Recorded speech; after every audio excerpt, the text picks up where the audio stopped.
Hello and welcome. Today I'm going to be talking about tension and release in music. This is probably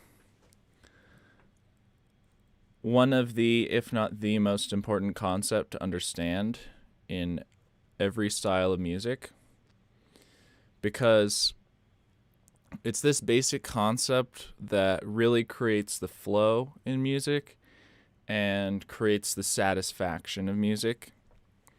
And that satisfaction is often achieved by the release that comes after building tension. But if you don't build tension first in your music, then there's nothing to release from, and so the music is just bland and boring. Like elevator music has very little tension. So I'm going to be focusing specifically probably on like bass music because that's kind of my forte. But you can apply these concepts to whatever you want. And especially kind of like experimental bass music. So I'm going to be kind of trying to talk about some more unconventional ways of building tension or creating tension, because it doesn't always have to be a build. Sometimes it can be a sudden introduction of tension. And I'll try to focus on a few different ways you can do it and a few different, let's say, areas in which you can do it. So rhythmic tension and release, melodic tension and release, and sound design tension and release. So sound design is kind of the umbrella that covers the other two, because everything technically is sound design unless you're recording instruments. But that's still sound design, because to get a good recording, you got to do some wizardry or witchery.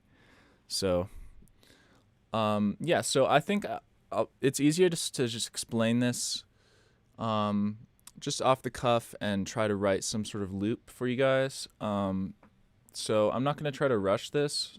I'm going to take my time and just kind of talk it through. So let's get into it. So here I am in Ableton Live 11.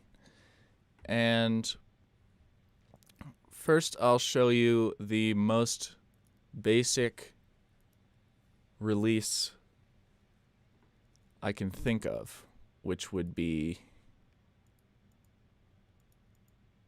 let's go into my cymbals and let's get a crash cymbal.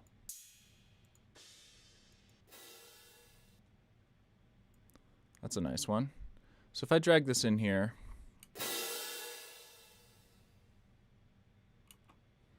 that is a release. So that's like the most basic type of release I can think of. That's just inherently got so much release in it because it's going from high amplitude down to low amplitude, more frequencies to less frequencies. And conversely, this is the most simple kind of tension building I can think of.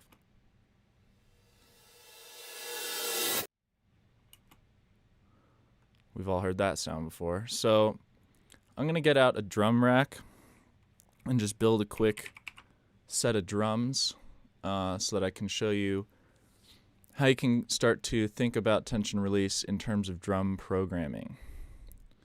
So I'm just going to kind of tune these drums up slightly, get them a little bit, just switch it up a little bit.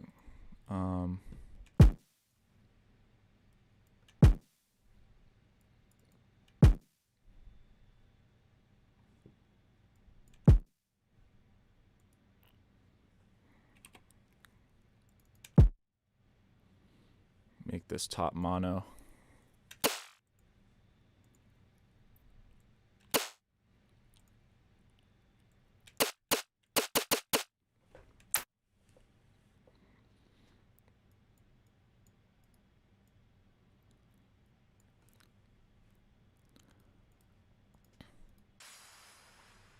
Let me get a hi-hat out, different hi-hat. So that'll be in my potatoes folder.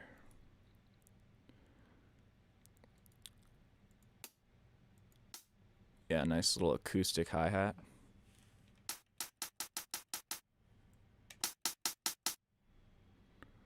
I'm gonna pan it right because it got some weird left stuff in it. Sounds a bit better. Okay, so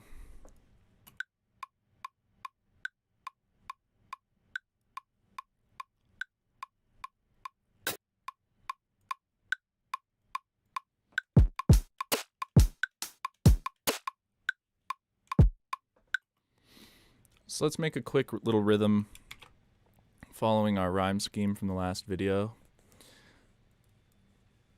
And we'll talk about how we can build tension into this. So if we establish a pattern, let's put a snare on the 3. I'm going to just go simple rhythms for now. Start simple and then we'll kind of complexify it. Make these hats a bit shorter, offset them a little bit, take this next one, slide it over. We'll put this one on time more. Maybe nudge the snare a little bit.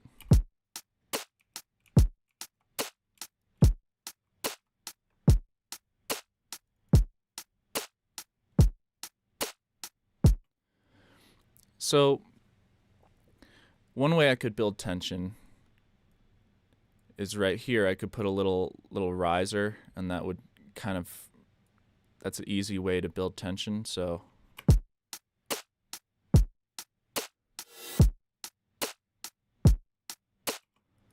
it's kind of an easy way, but I think a kind of a clever way to think about building tension sometimes is if you have a pattern that you've established, as soon as you've repeated the pattern twice, it becomes repetitive. And so that sets up expectation. And it's so important to understand your listener and what they're expecting, because as soon as you violate that expectation by giving them something different, it's going to create both a sense of release and tension sometimes. Depending on how you do it, you can create tension or release by violating or switching up a predictable pattern. So this pattern repeats twice here, but what if we switch it up right here? So if all we did was take this hat away, that's going to give us a little bit of tension, because your brain is expecting that hat to happen, and when it doesn't happen, automatically your brain is gonna shoot a little bit of adrenaline and be like, whoa, what's going on? Where's the pattern I like and expect?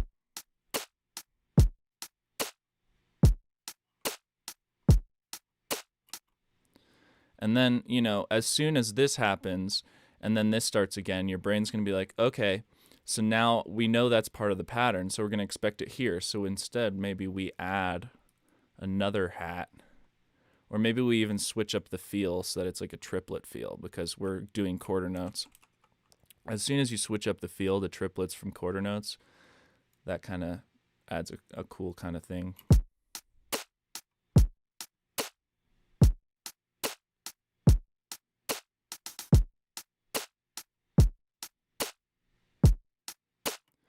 So when we're working with a 4-bar phrase, it's important to understand that this,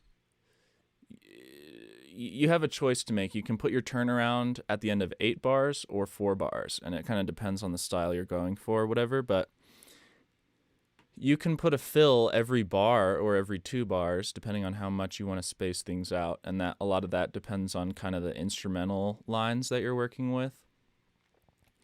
But basically, you can add tension both by adding extra drums or by taking stuff away.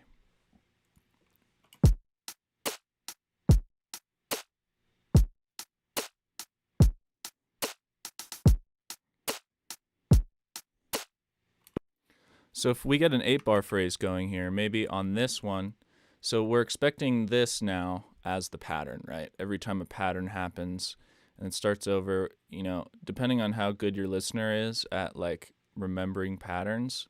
And typically people in the West are pretty good at that. I mean, people everywhere, we're really conditioned to pay attention to patterns in music, so they should be able to follow along. So maybe here, This one sounds like this.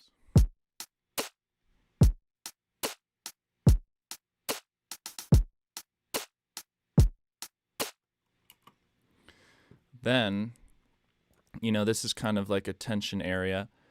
And then maybe I just move this here. So there's an extra silence on the 1. So that's even more dramatic. So we're stepping this section up to be a bit more dramatic than this section. And then maybe we'll keep stepping it up. So let's see.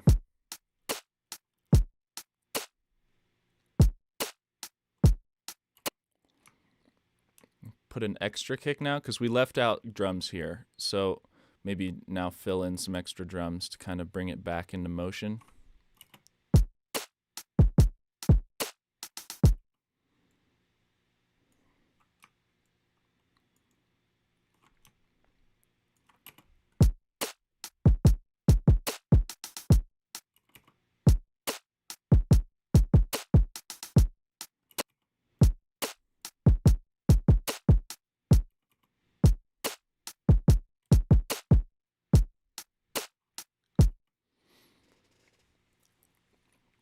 So another way to do some cool kind of tension building in drums is you could have like some drums that are dedicated to the tension build. And if you pay attention, for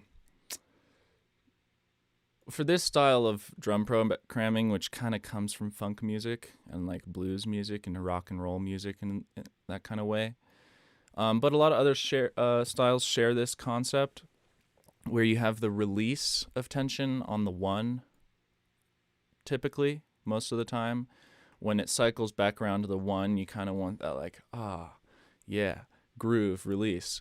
And then to create that release at the end of whatever section, you create a little bit of tension just to give it that extra oomph. So, you know, we could peg the release with this symbol here.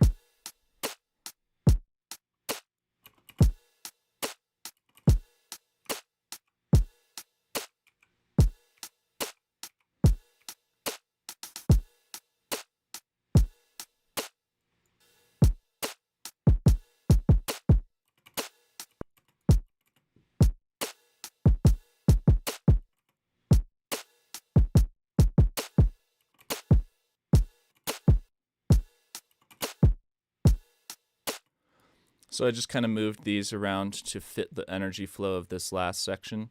This is going to be kind of like our turnaround for the 8-bar phrase. We could also, now that we have some releases here, we could just get something else to act as kind of a suction. So like a suction build, which would be a kind of a tension element. So maybe for that I'll use like a little bit of Foley, some odd sound, and maybe reverse it.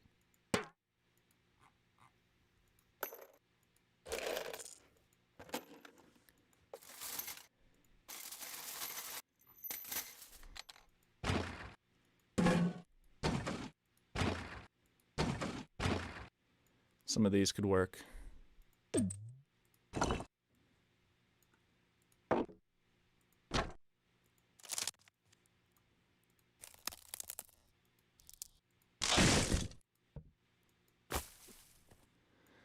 Let's try some of these. So let's move these out front and just kind of start with this one. So I'll just put this one like around here.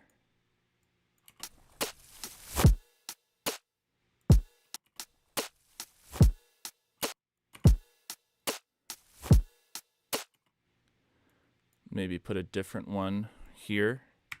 I'm going to reverse it again and just fade it and maybe move the audio so it's like something like this. And then we could do our rhyme scheme where we repeat the first one again and then change this last one. So we'll put a different one here. Just kind of move that in over here. And then we could repeat that and change these last two out for these two.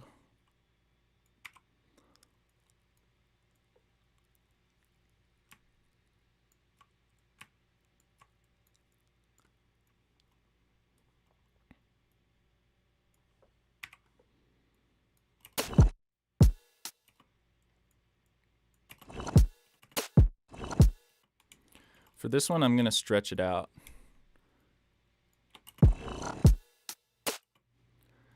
And I'll just go and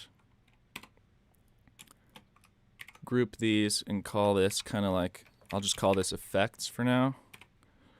And we'll just put a quick, I'm just going to put a pro Q on it just to kind of control the sub region, keep it most of the energy up in the higher areas.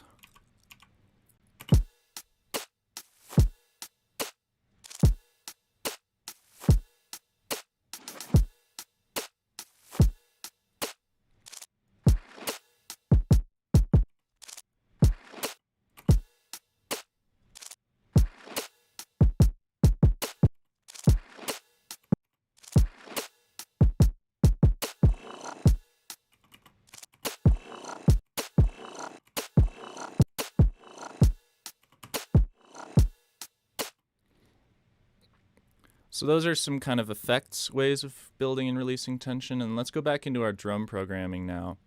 And let's just add a little bit of flair to introduce a little bit of tension before the one of every bar. So let's use a perk.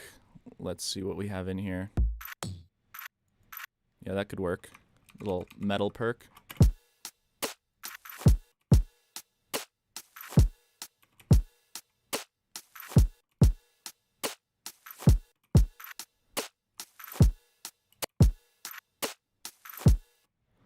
Let's go into the drum. I'm just going to pick a little different part of this Foley sample here.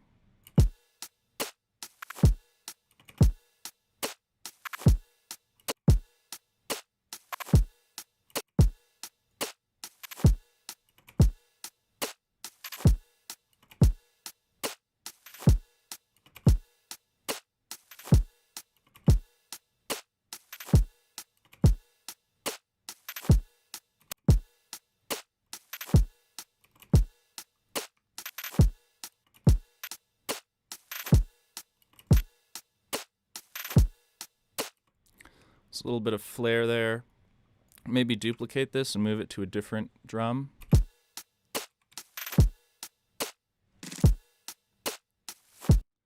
And switch up the rhythm.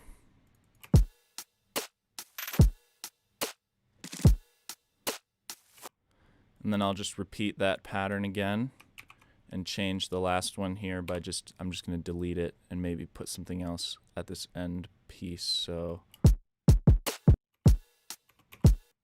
maybe some lower pitched stuff, some toms. Maybe one of this little other things.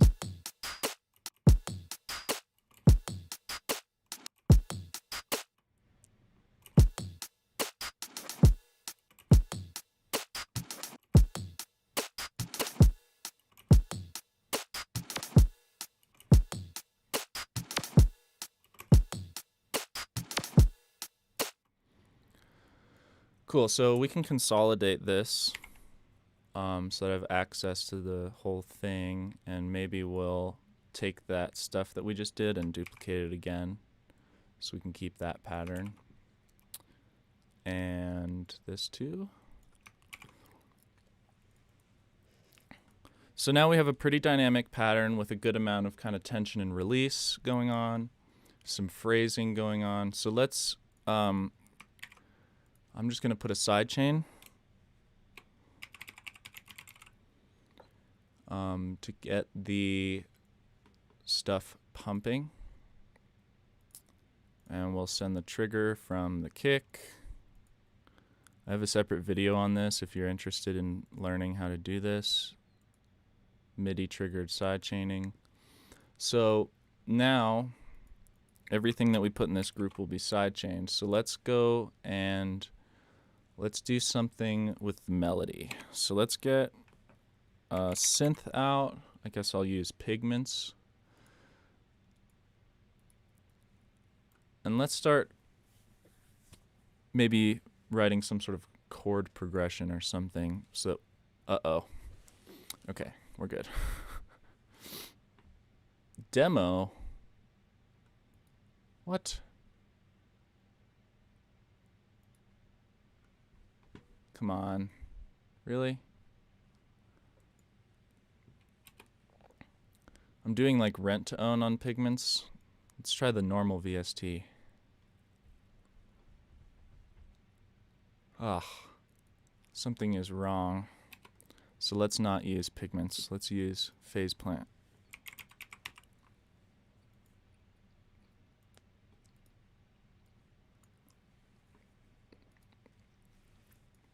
So I'm just going to make a quick wavetable that's kind of based on like organs. So we have a sine wave. So with organs, a lot of times there's kind of like clusters of harmonics.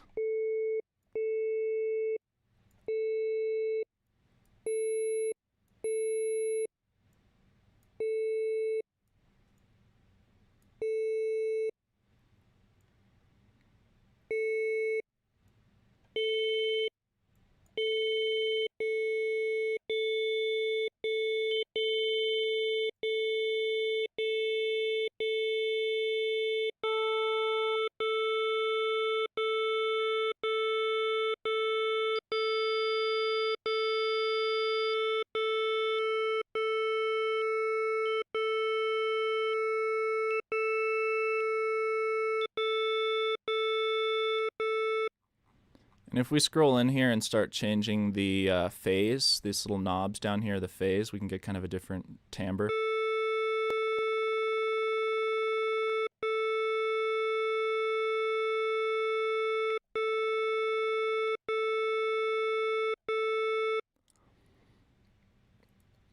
Okay, so let's just, I'm gonna select that frame that I made and copy it and then paste it. So file or edit and then paste so that we have that across the whole thing. And then maybe I'll do, for the second half here, is a different set of harmonics. So if I zoom out, maybe this one we turn up, this one we turn down, kind of switch up some of these harmonics. So we can move the position.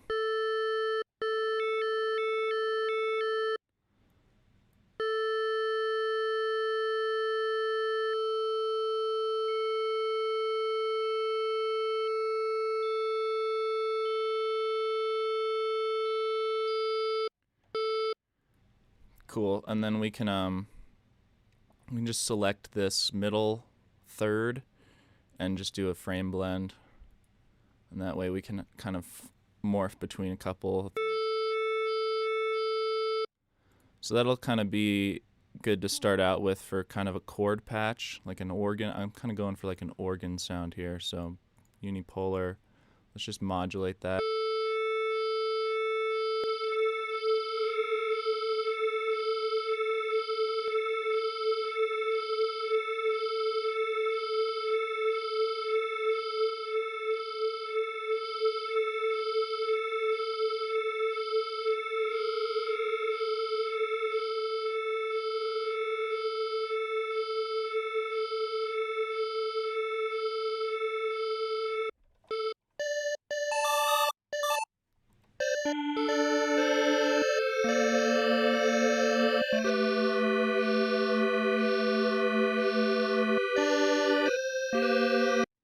Cool, so it sounds kind of organ-like.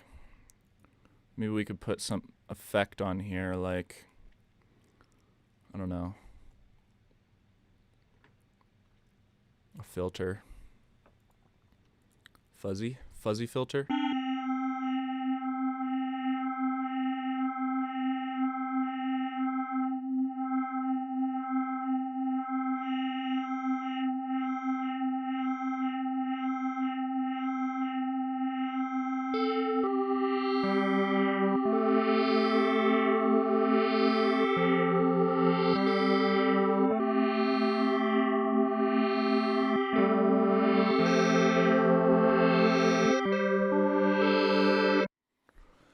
So let's write some chords. So let's see how our patterns go.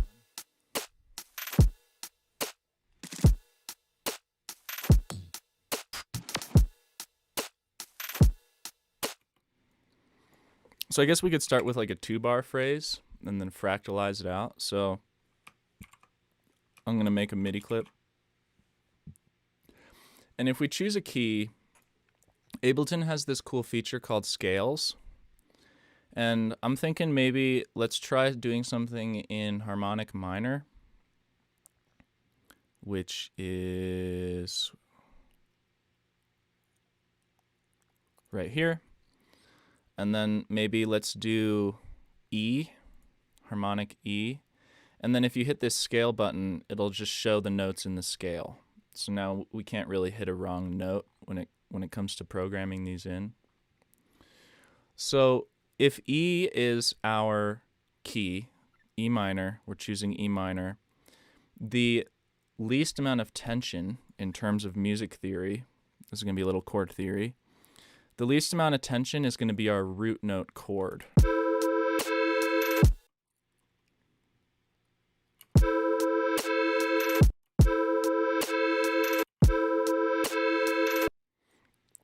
But see, we do not know that this is the key we're in. The listener's not going to really feel this as the root note of the key until we play another chord that contrasts this chord and therefore puts it in the context of the key. So until we play another chord, this is just an E minor chord, and it could be in any key. So the least amount of tension in terms of rhythmic placement of chords is just putting another chord on the next bar.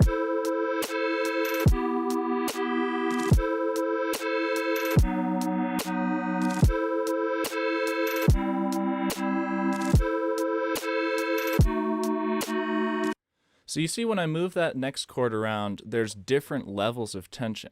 Like this chord, that's creating a lot of tension and kind of a little bit of unease. You don't really know where it's going. It doesn't really sound right. So if we do this,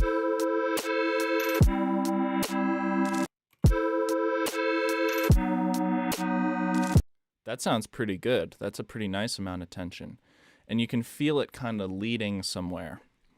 But there's going to be more tension the more distance you cover with like the movement of the chord. So see if I move it way down low or way up high, moving it high might create more tension.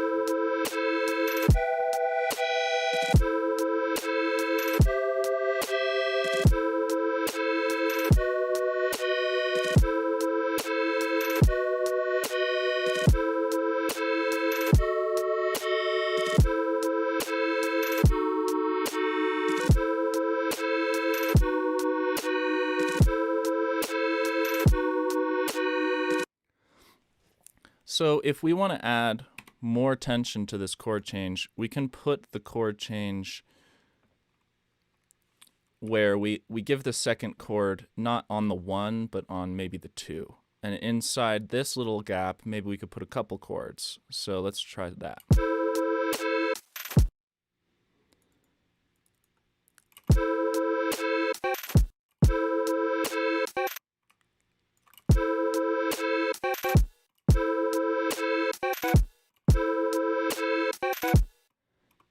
Let's find our next chord first so that we know what kind of chords to put here.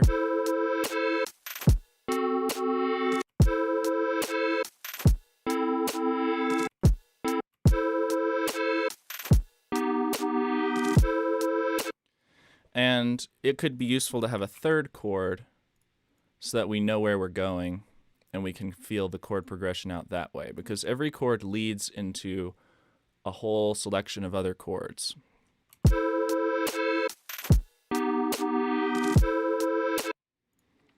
So let's see. An easy way to do this, instead of waiting for the beat to cycle around, is to turn on this little headphone icon.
I'm sorry, this is actually not, this is not an E minor.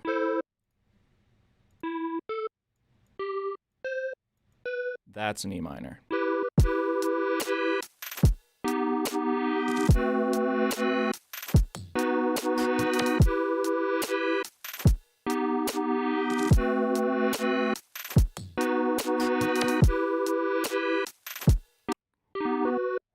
So let's do something else here. Now that we're starting on E minor,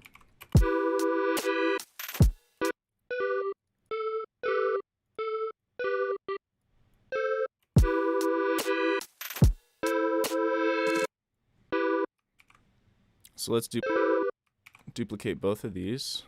Why isn't it letting me duplicate both of these? That's why. So let's do.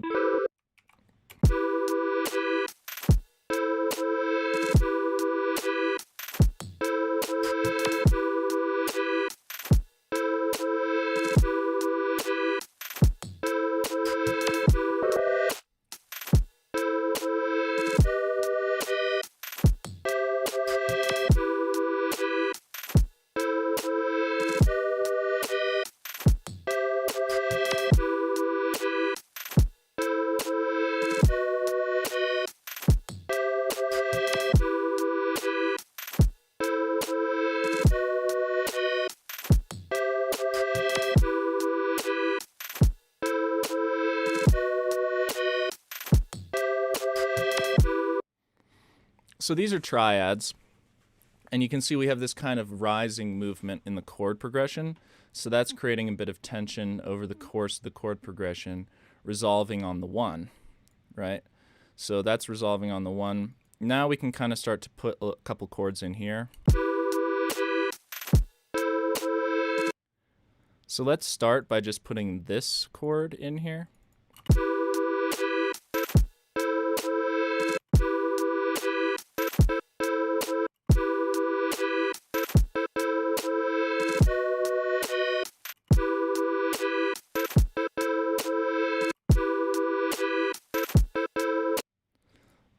So let's experiment with how we can like lead into this chord. So we'll create a little bit of tension with these two chords to lead into this chord. So if we're going from here to here, then if we change this chord to maybe this, maybe we just move this note up an octave.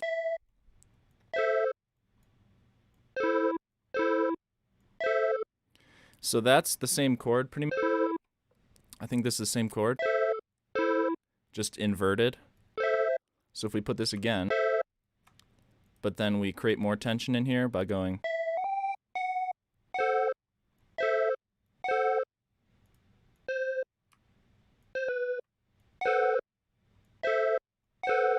That chord has a lot of tension because, so I'm not that great with like ear to theory ratio. Like I could tell you this might be a diminished, but I don't know actually what it is. It sounds kind of like augmented or diminished to me, but I don't know what it is. But it's not important to really put the name on it that much as it is to just know whether it has more or less tension. So this is kind of creating a bit more tension to go back into this chord.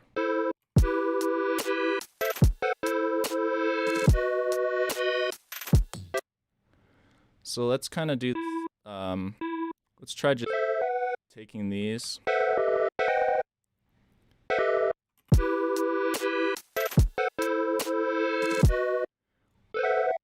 I wonder if we reverse these two.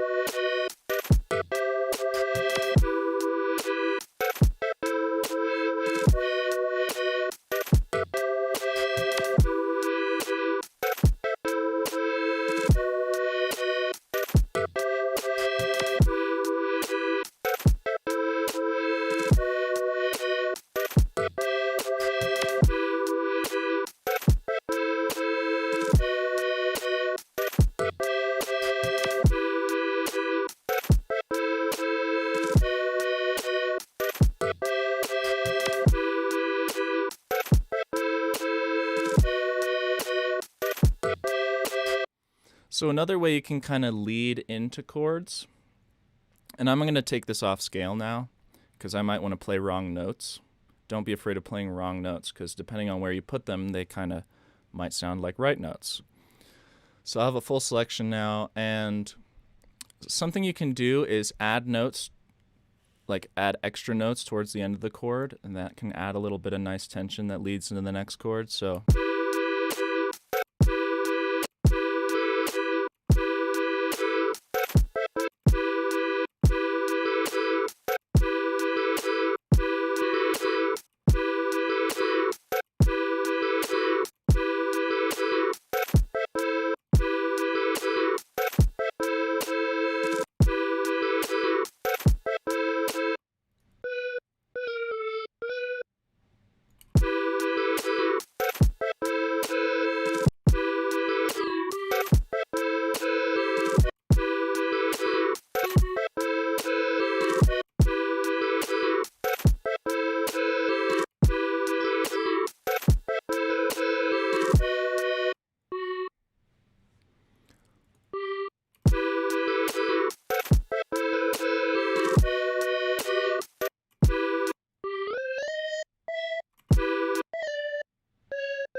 So whenever you create dissonance like this, it creates kind of a lot of tension. I'm going to try to dial this one in a bit more.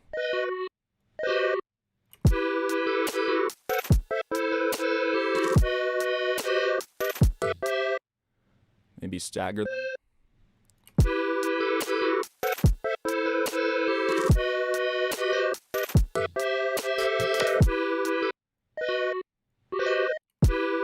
So right here, I'm going to just make this its own clips.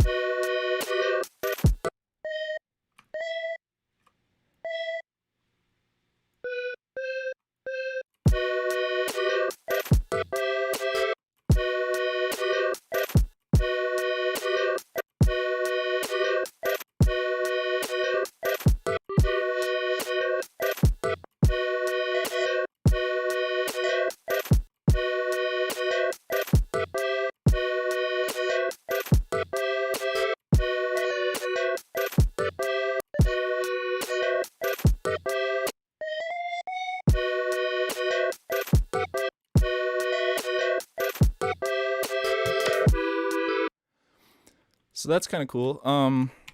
Another thing that you can do to make chords sound a bit better is to kind of stagger each note a bit. And you can create a bit of a strumming effect by just staggering the notes a little bit. And that helps differentiate each note so that your ear kind of picks up on each note as a little individual note. And it actually helps with separation in the chord. Like it helps create a bit more distinction in the chord so that you can kind of hear what each note is doing in the chord easier. So you can kind of switch it up, like maybe this strums up, and then this one kind of strums bottom high to mid, and then this one goes high to low, and then maybe this one goes back like this again. And this will give it just a little bit more of a human feel and also help you hear the chords better.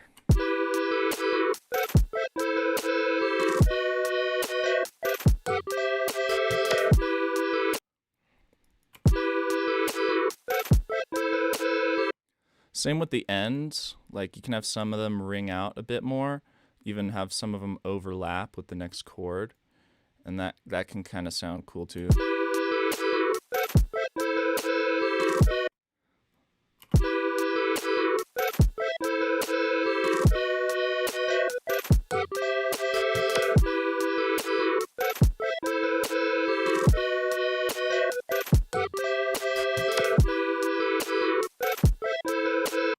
We have that little triplet thing happening in the drums, so maybe we'll follow that with this last bit where it kind of goes triplet. Maybe put another note up here.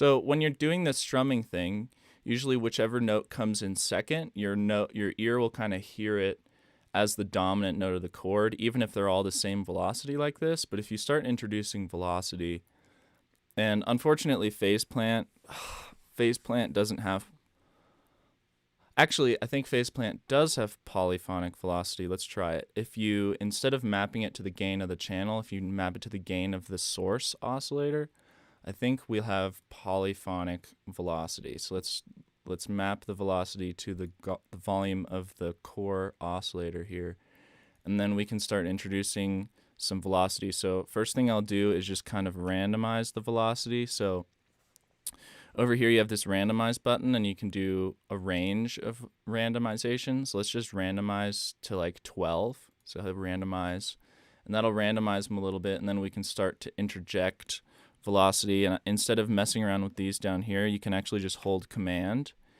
and then nudge the velocity that way. So first thing, let's select them all and just turn them down a bit. Actually, let's turn it down inside the patch. Let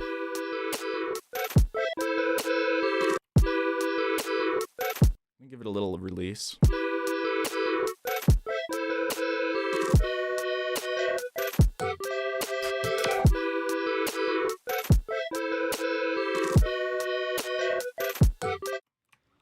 So maybe for some of these notes, I'll change the velocity.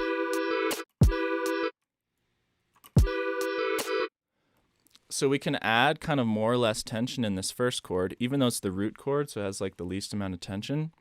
If we just turn this root note down a bit, we're adding a bit of tension. We're putting the weight on this next note.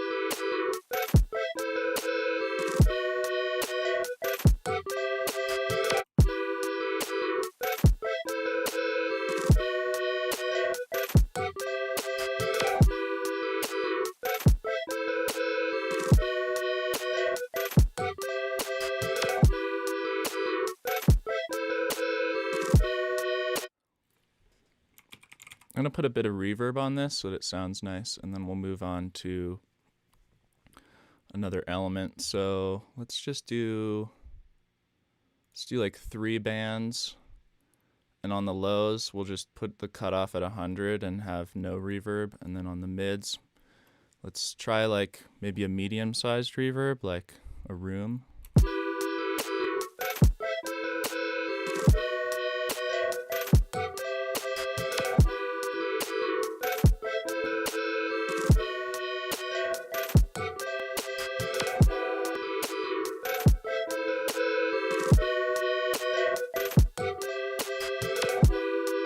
And then maybe try something either bigger or smaller on the top. Let's try a chamber on the top.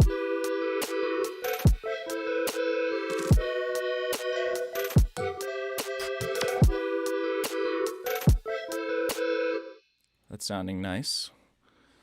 So now let's turn this down and maybe EQ it a bit, and then we'll get into writing melody.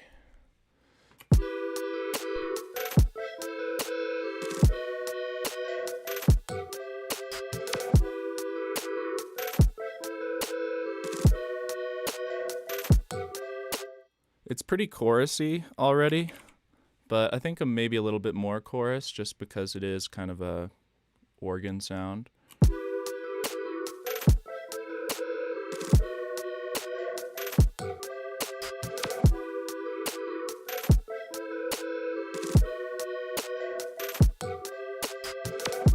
Let's also get a bit of a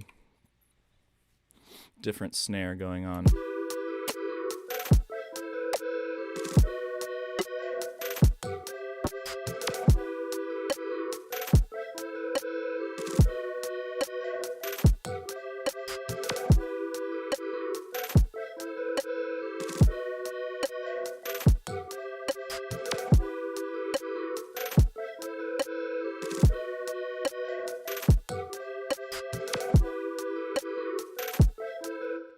again, with the drums, I'm also going to just select all the stuff that's in the higher register of the frequency spectrum and just randomize the velocity by 12.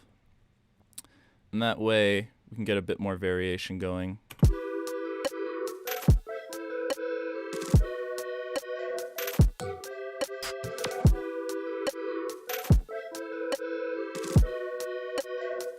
Oh, we only did half our phrase. So let's actually duplicate this chord progression now and just change the second half a bit. So let's see, how does it flow with our drums?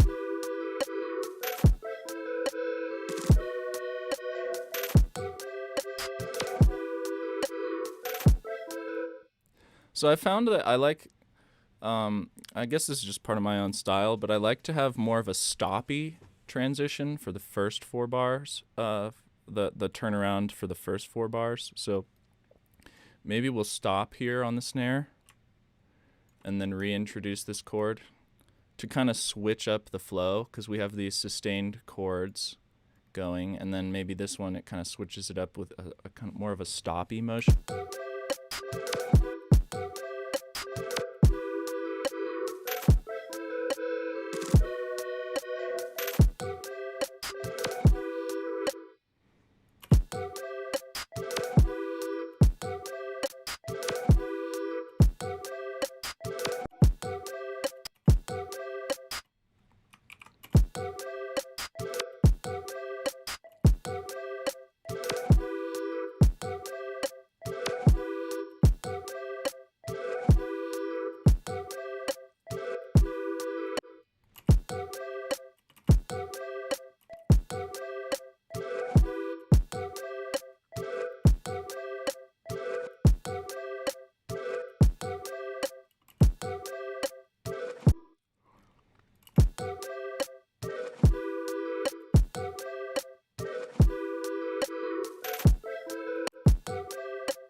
Maybe we have a little stab of this chord right here on the snare, or just after the snare, something like that maybe.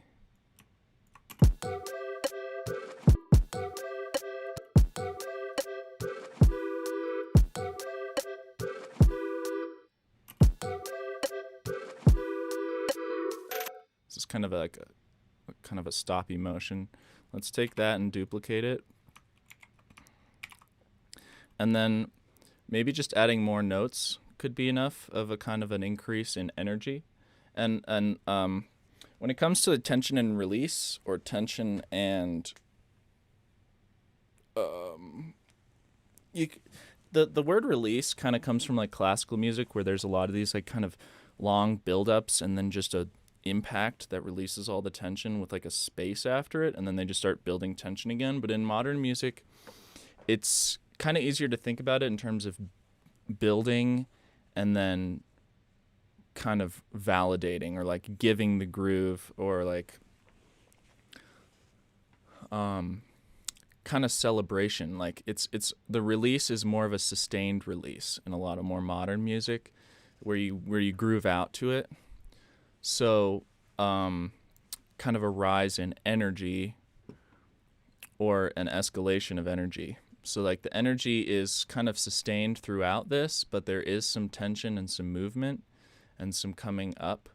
So let's kind of listen to this chord progression and figure out where we're going to go for this next part of it.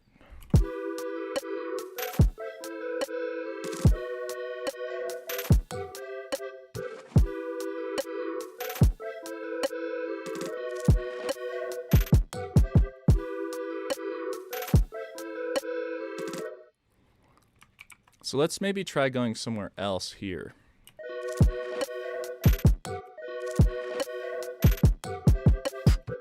So I'm going to turn our scale back on and just select these and just try moving them somewhere else. Like, what if we go lower instead?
Maybe we even go even higher.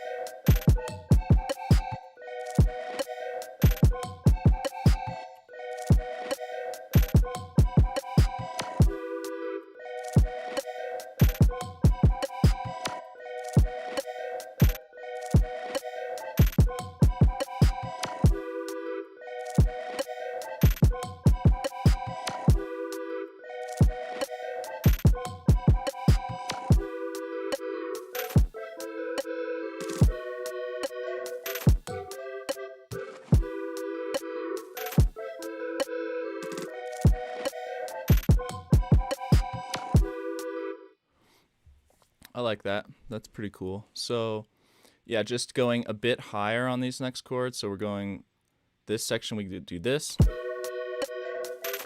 And then this section, we do this.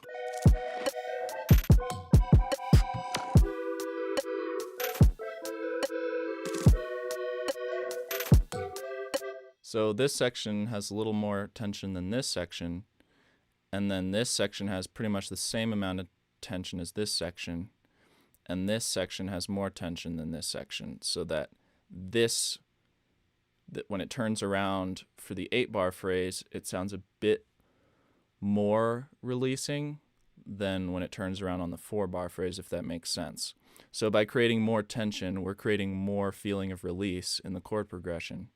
So the less tension you have, kind of the less release you have. So let's now create maybe a little melody to sit on top of this. So I'll get maybe another phase plant, and maybe we'll do some sort of saw wave. Let's do some sort of saw wave patch. So I'll get an analog saw wave.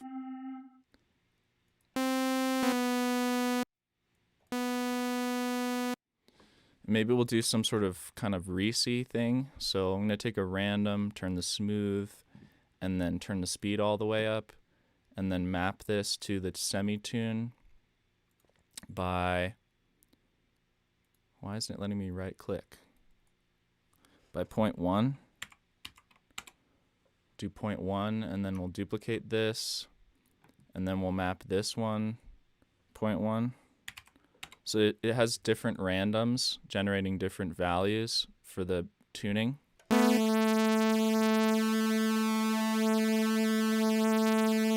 And then maybe detune them slightly.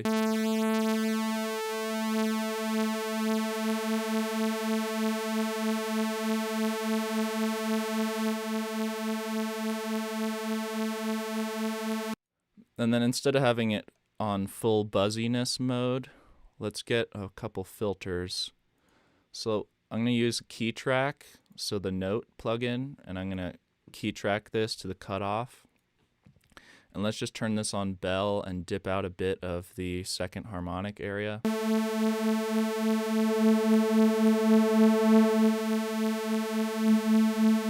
So that's the first harmonic. That's the second, or actually that's like, sounds like a third harmonic. That's the third harmonic. So let's kind of dip out some of that. And then I'll just duplicate this, and let's boost some of that third harmonic.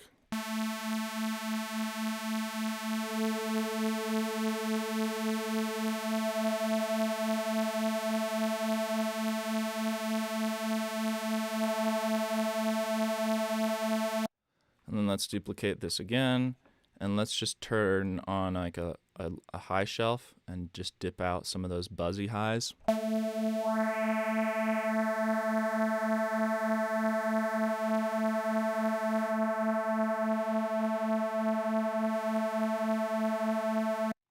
And then maybe the last filter we'll do like a non-linear filter with an envelope. So we'll get like an envelope out and just kind of give it a bit of a wub on the beginning.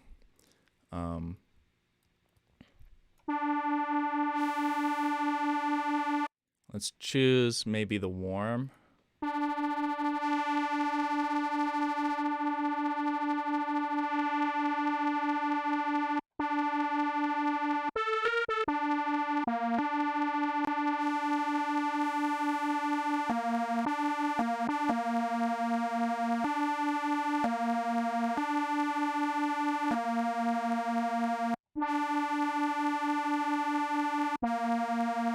Let's do polyphony on 1 and re-trigger, or actually let's do legato. So it's kind of like a Moog funky worm type lead. Put the glide on.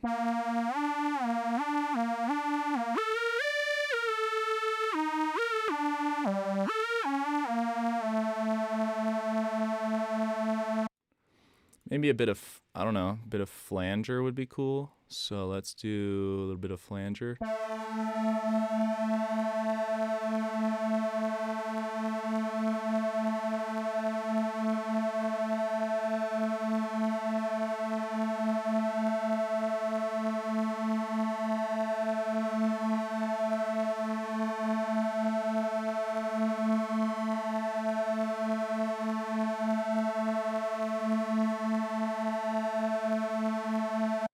Cool, so now we have kind of a funky worm, like Moog sounding lead. So let's do something melodic with that. So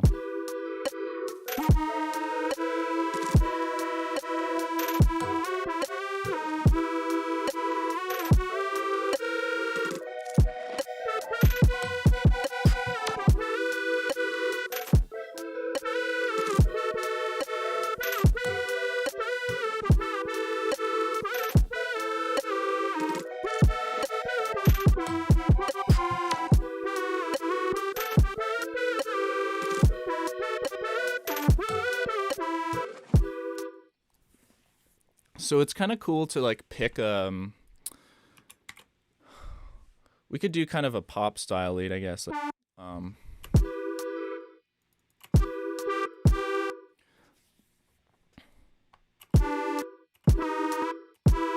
if that's our root note,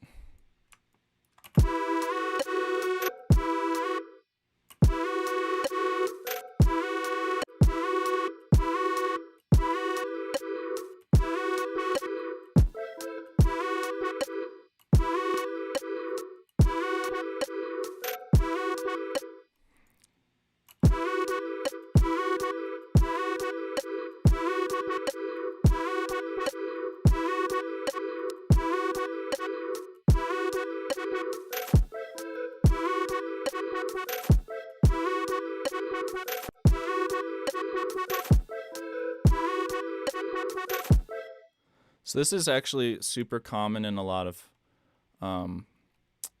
pop music where they'll hang out on the 2. So if this is the 1 of the key, then this would be like the 2.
So you can like hang out on the 2, that often sounds pretty good.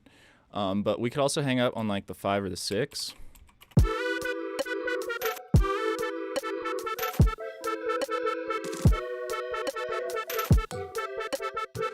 And the reason why that works and is so commonly done is because it has tension, because it's not hanging out on a root note or a 5th. Like this is the 6th. This is the 1 right here. Let's see, is that the 6? 1, 2, 3, 4. So that's the 4 actually. This would be the 5. And 1 and 5, that doesn't have a lot of tension. That's like a power chord in rock. So we don't really want to necessarily use that unless we want less tension. But for here, I'm liking this sound.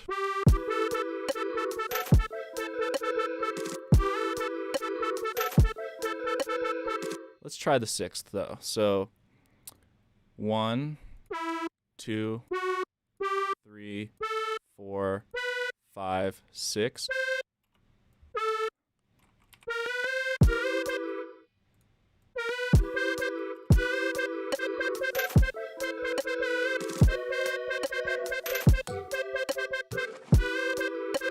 See, that's a little bit too much tension, so I like the 4 for this.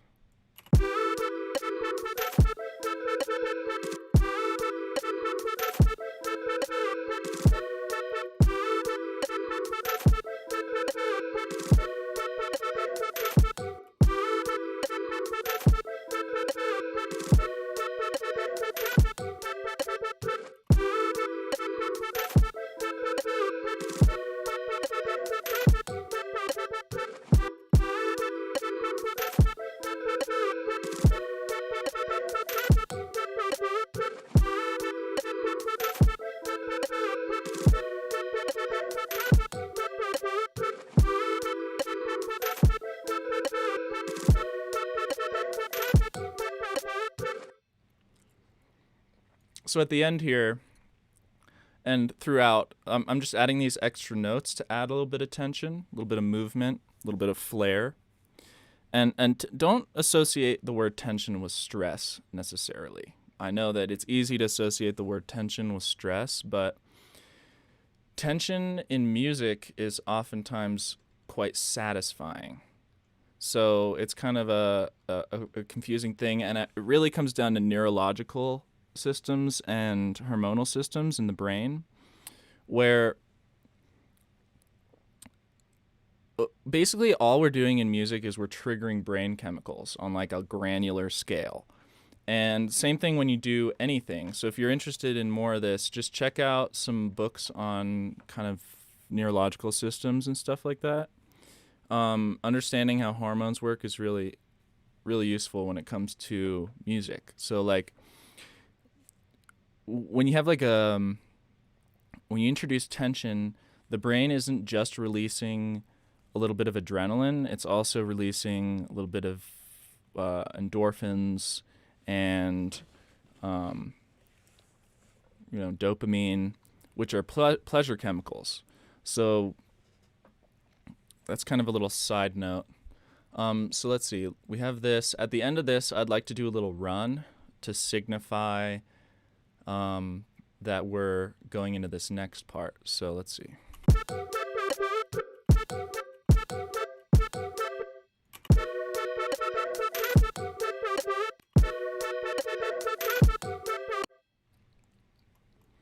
So the farther you jump away from the notes, like the farther you make jumps in melodies, usually the more tension you get. So if you make these big wild jumps, it can be hard to make work, but oftentimes it's really satisfying. So let's try some of that.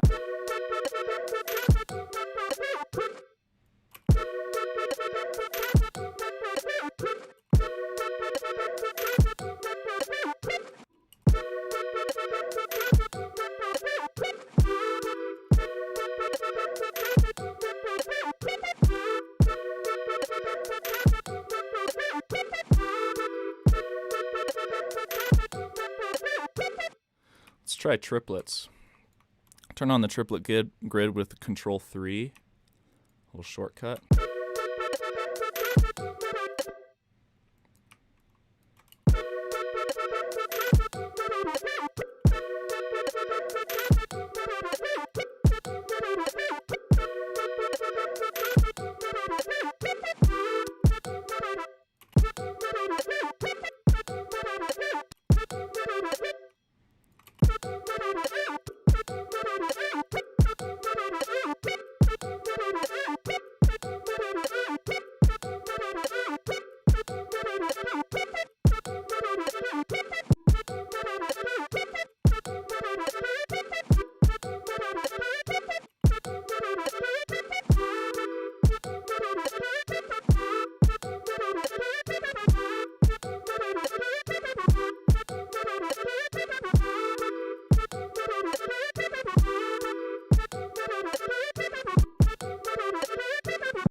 So oftentimes these kind of runs sound really good if you do a bit of a wavy shape. So you can see here I'm doing like a little bit of a wavy shape. So the energy's going a little bit down, then coming back up, and then going down into this note and leading down back into this note here. So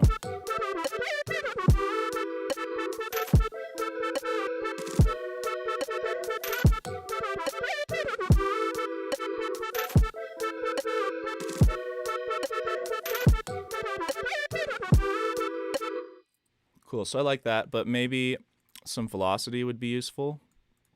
Velocity is pretty much always useful. So let's map the velocity to the gain of the output here. And since it's a mono lead patch, we don't have to worry about mapping it to the individual oscillators, but we could maybe do that and just map a slightly different value to these. So then we can turn them down, and then we'll have slightly different volume relationship between the two oscillators depending on the velocity we choose. So let's kind of go in here and spice this up with a little bit of velocity. So I'm going to select them all, turn them up.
You might notice that the velocity isn't responding to the note if it overlaps.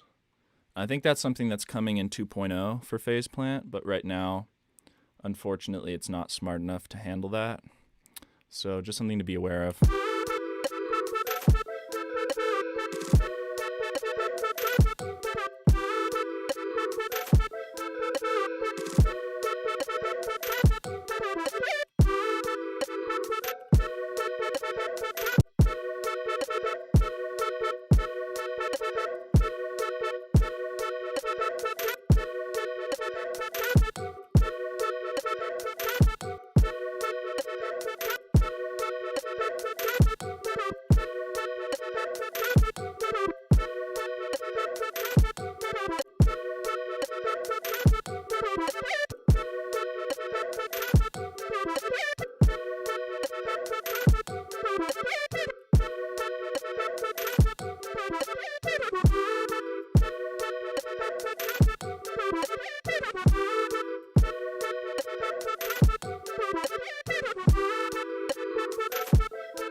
So try selecting all these and hitting fold, and then just inverting them.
So let's talk about some effects, but actually first I'm going to add a bass because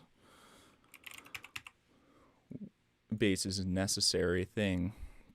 That is for sure. So I'm going to make a sub, I'll make a top bass, I'm going to put a filter and just high pass with a steep slope, put a note plugin to make this slope key track, and then let's just kind of dial that in.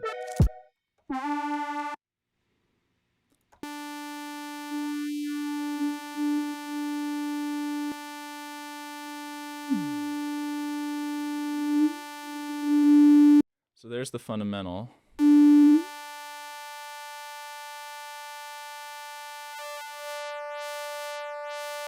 So I love the sound of modulating between the saw and the triangle wave, so let's do that.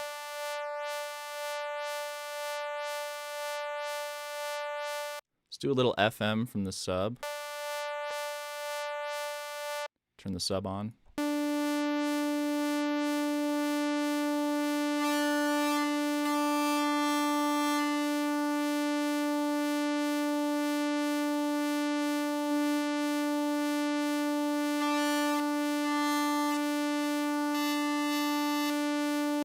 Let's actually use another wavetable and just do, let's try FM from a saw wave, or a triangle wave, I should say.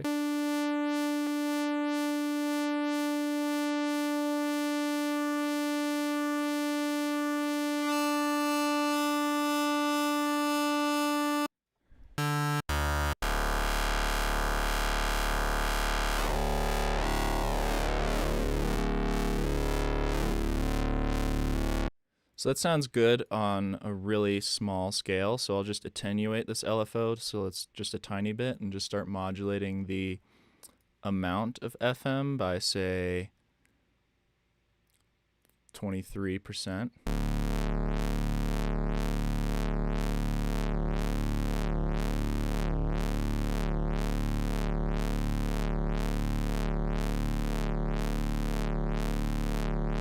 then we'll turn our sub up.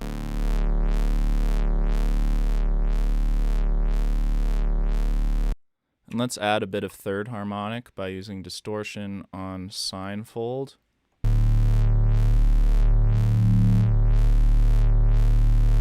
High pass this a bit more.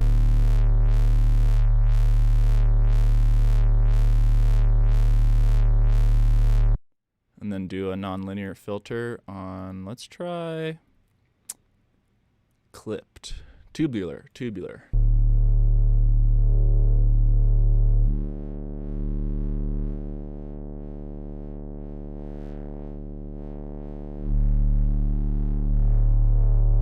So that sounds pretty good modulated, so let's modulate the drive a little bit.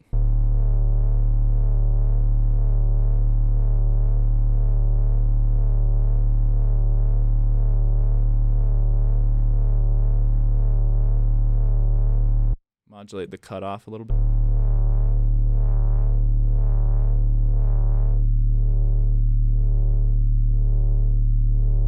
And then let's mix it in. And then maybe group, put a noise, put a filter, put another filter, switch it to high pass. So we get kind of a band pass variable width. And then maybe output. And then amplitude modulation to the level of the noise from the sub.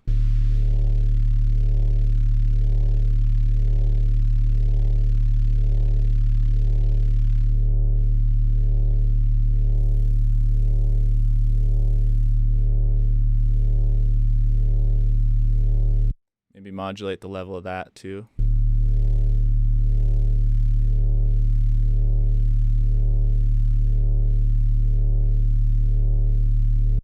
So that's sounding pretty good. So let's turn it into an 808 now by unipolar LFO on one shot and retrigger with the ramp down. And then we'll make it kind of long and just modulate the output of this second chain here.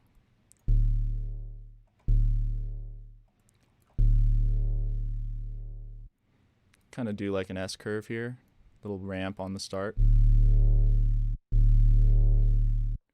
And then I'll just duplicate that LFO and turn it into like an exponential kind of plucky shape and make it a lot faster and map it to the master tune.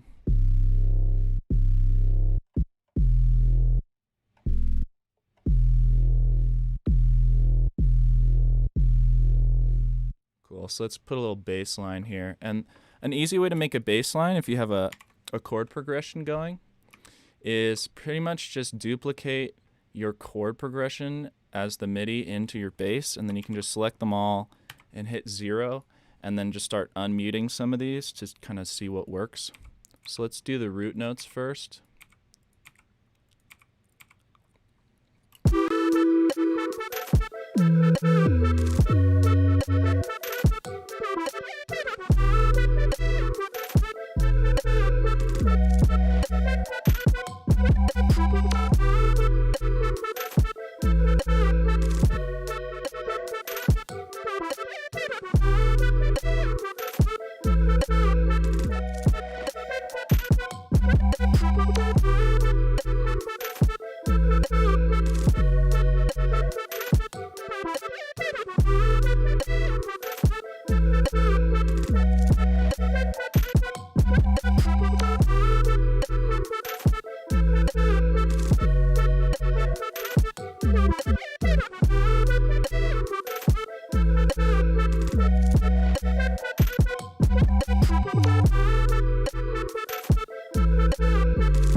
I think velocity is useful in the bass as well, because it can get a bit harsh on the higher notes. So let's just map the velocity here to the final output gain, and then maybe attenuate it slightly, and then just we can, on some of these higher notes, we can kind of turn the velocity down so they're not quite as loud. That could be good. And then we want these low notes, these low E notes to be the loudest ones.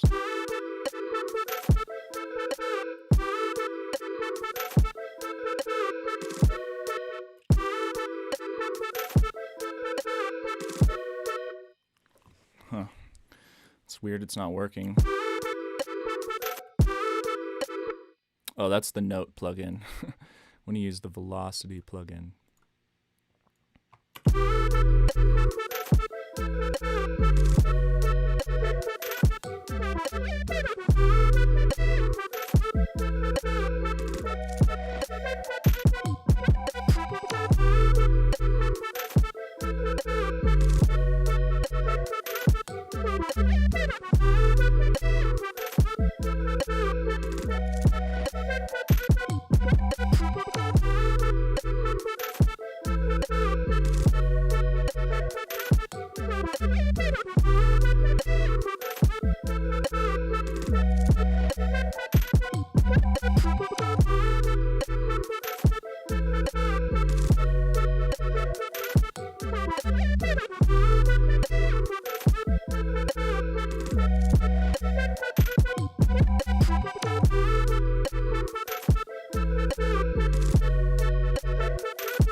So when it comes to sound design, you can use it to add extra tension or build up to certain sections. So maybe we'll map a macro to this filter cutoff, and we can automate it to open at key points. So I'll start now getting into like some more sound design stuff to add more tension and release. So we can automate that filter to open up.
Alright, so with this lead, maybe we could do some automated effects.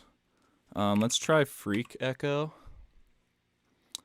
And this is a Valhalla plugin.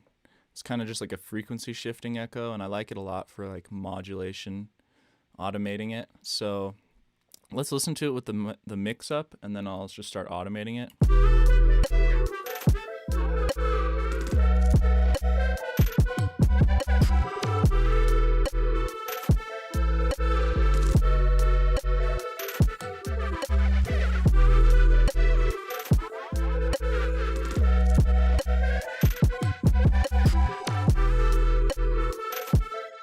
So we could add a little emphasis. We could add a little emphasis by modulating the mix amount here. A little emphasis to the end of every bar. So let's start with that. So we'll add a little bit of a little decay envelope here on the start of every bar, and then a little swell into the next one. I'll just do that all the way through for starters, and then I'm going to play with this this delay time.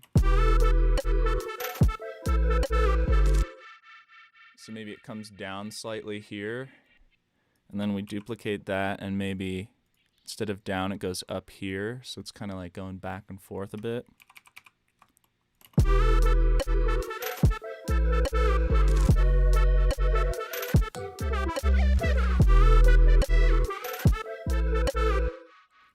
We could do a little bit more for these turnaround sections. So maybe we do 2 kind of little spikes. That could be nice.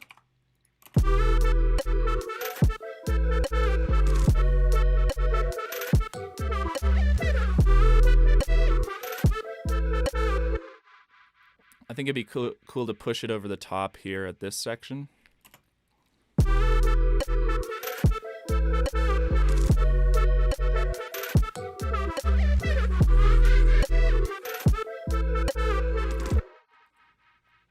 Maybe we'll go down here and then automate maybe this shift. And then if we turn the feedback down, it won't be so intense.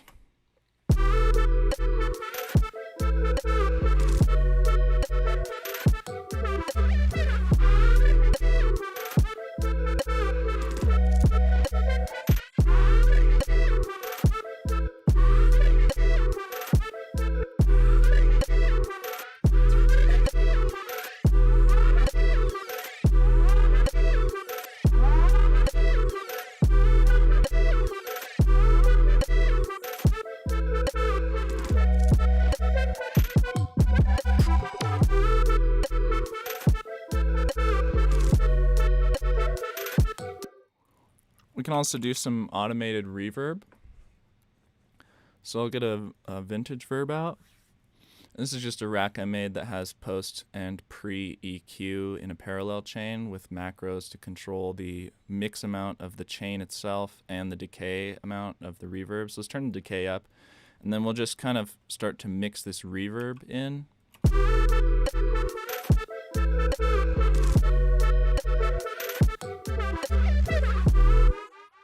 So there's 2 ways we could go. We could use the reverb as emphasis. So we could have it come in at the beginning.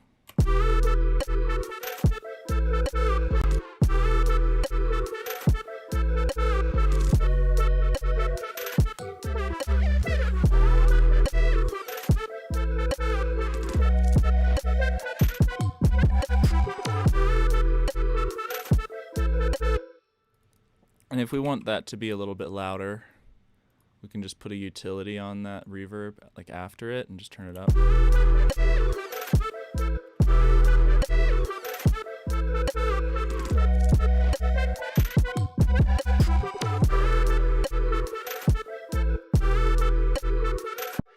Maybe it comes in dry. So it comes in dry and then it kind of reverb throws.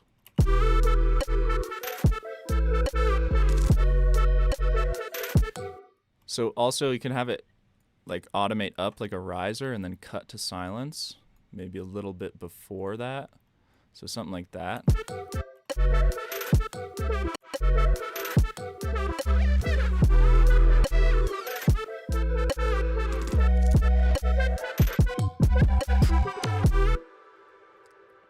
Similarly with this chord progression, instead of having a static low shelf like this, we could actually automate the frequency of this low shelf. So maybe we have we can build a little bit of a filter sweep as an impact into this chord progression. And then have it come back up, so like waves. It's kind of like a wave. And we can just have it do that over the course. But then over this 8-bar course, maybe we have that become more extreme. So it's kind of a build-up now.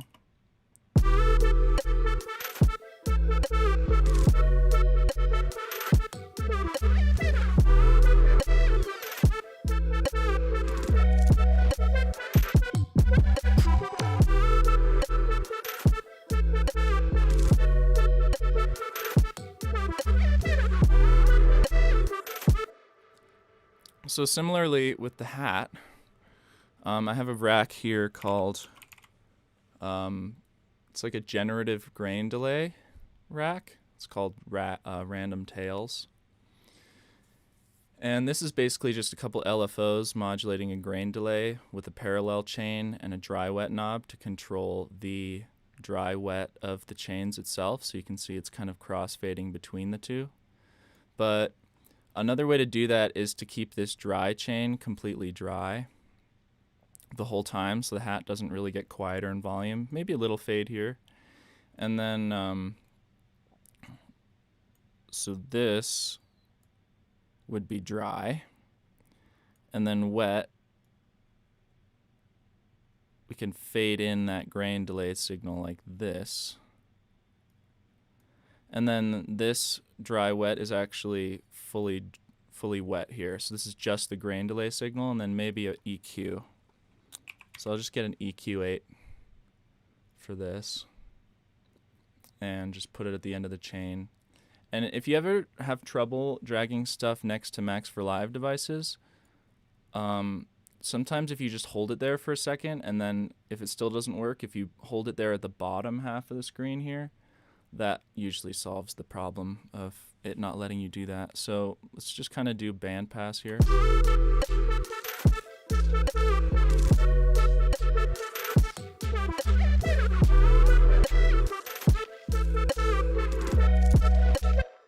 So you can hear those grain delays, and we can automate this dry wet knob here to just kind of bring those grain delays in at key moments. So maybe a little bit at the beginning. And then maybe use those grain delays as kind of a swell thingy into this next snare.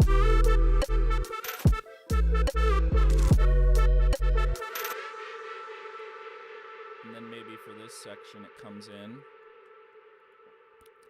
and kind of starts to build up. So this section is kind of a little build up now with those grain delays. And then maybe on this second section it's a little bit more pronounced than this first section where we can kind of shelve it down a bit. It's just giving a little bit more attention to this second half than the first half.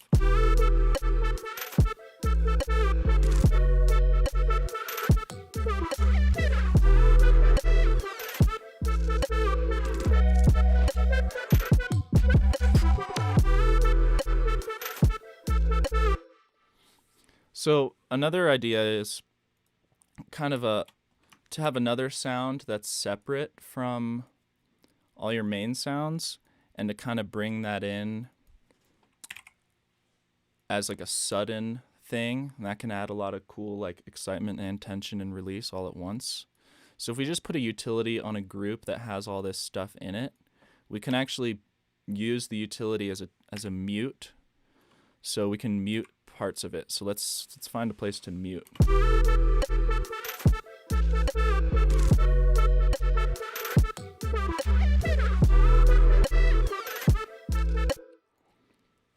Let's try to put something here. So it comes in.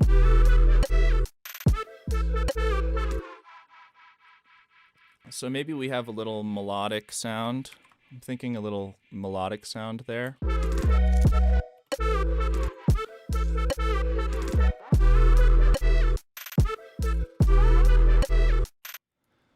So maybe something that kind of responds to that melody. Maybe I'll just get a sample of something. You can make cool melodic samples with Foley sounds if you use the grain mode. So you can get something that has like a lot of texture like this. And even that right there sounds pretty cool. But what if we kind of use that as a melodic sample? So what I can do is I can take a part of this, and if I warp and then put it on texture mode with the flux all the way down and the grains up, and then I stretch this out, you start to get a kind of a tone. So it's going da da da. So we're going da da. If I can go da da with this, so let's try that. So there's our first note. So if I automate the grain size, I can make another note.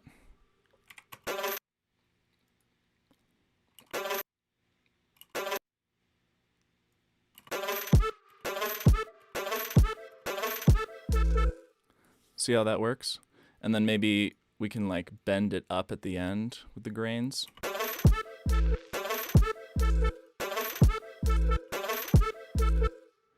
And maybe bend into the note too, like this.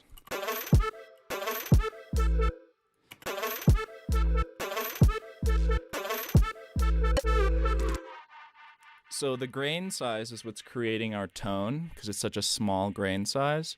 So then if we automate the pitch,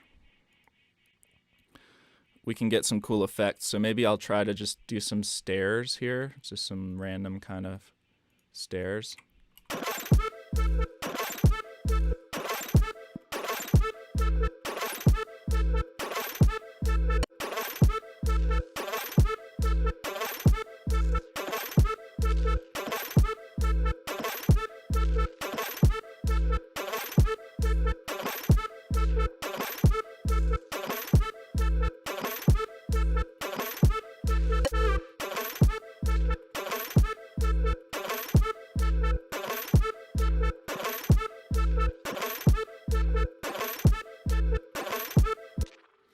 And then maybe we could just beef that up with some EQ.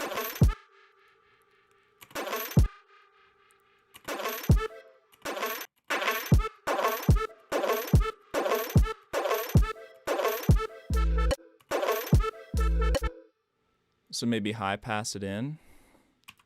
So it kind of does like a high pass in. So I'll take this and automate the frequency of this. So it kind of high passes in.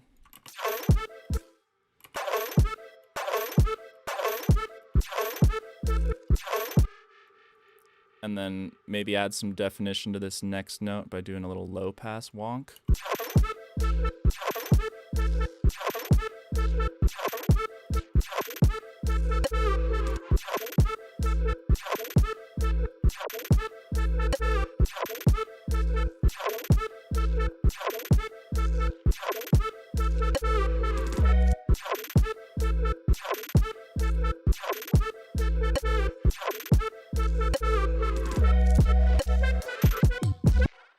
So that's just kind of an oddball fill, you know, like something that just happens once in the 8 bars, and it's happening at like a weird time, so it's unexpected. So it's just a little curveball, little exciting moment.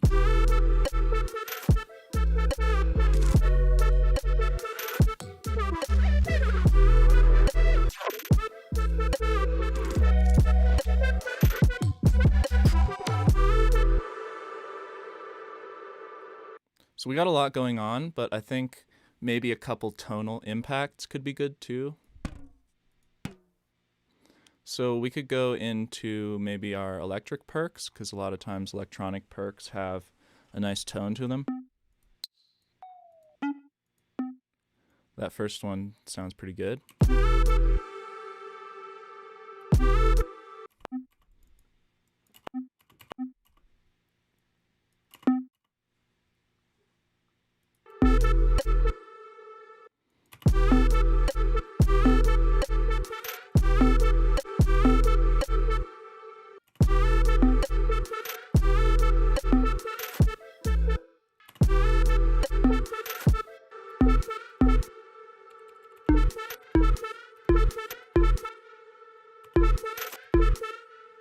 So you can get the tom / perk in tune, and then it's cool to kind of maybe put like some shimmer reverb on it.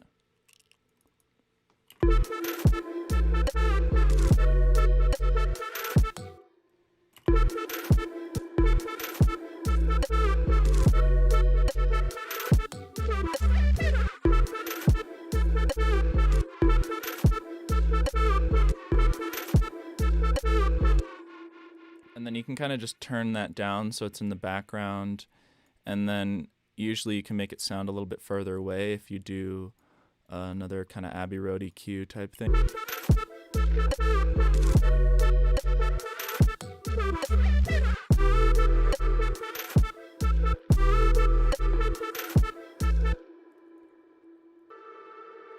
And have it kind of play off the snare, come in a little after the snare, so it's like a plonk.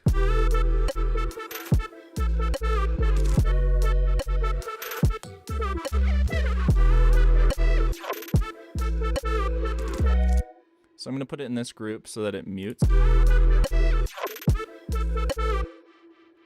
And then for this part, maybe if I pitch it up.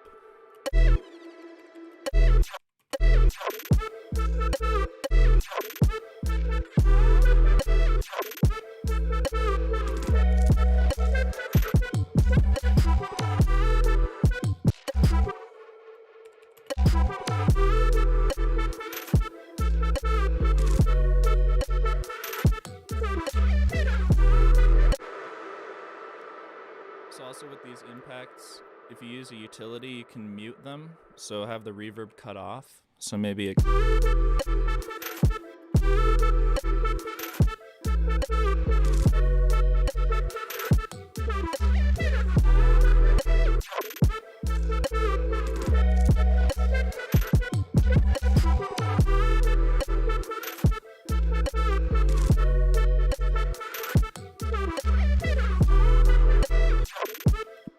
So you can see I have more of these little ambience impacts happening in the second half. So I'm giving it a little more energy to the second half and also pitching them up, right? And another thing you can do with kind of melodies is you can create like counter melodies or pitch the melody up an octave too. That helps a lot. I think this is good now. So we touched on effects, using effects, tension and release in drums, melodic, like kind of some rough music theory, chord progression stuff. I didn't really touch on building too much tension into this bass line melody, but if you look at it, the bass line is ascending, so it's kind of building up. And you can do the same thing if it's descending, and that can also build tension. So it's not like up means more tension, it just means moving creates tension. So the less movement you have, kind of the less tension you have, and the more you have going on, the more tension. And then, you know, if you cut things out, you can create a nice moment of tension too. So if I duplicate this, and then I just cut the drums out here, watch what that does. So I'll play it from here.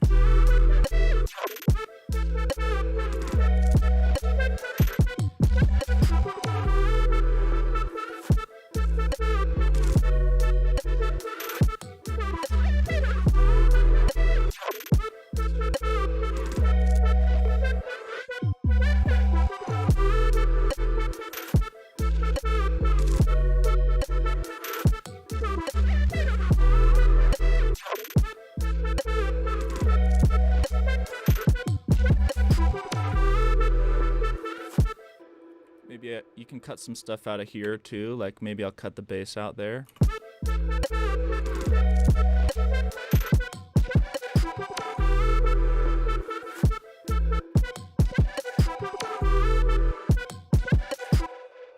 But to fill in this space where the bass kind of should be, maybe I'll get a tom drum, like a nice bassy tom drum. So I'll go into my potatoes and then go to Tom's Electric and just look for a kind of bassy tom.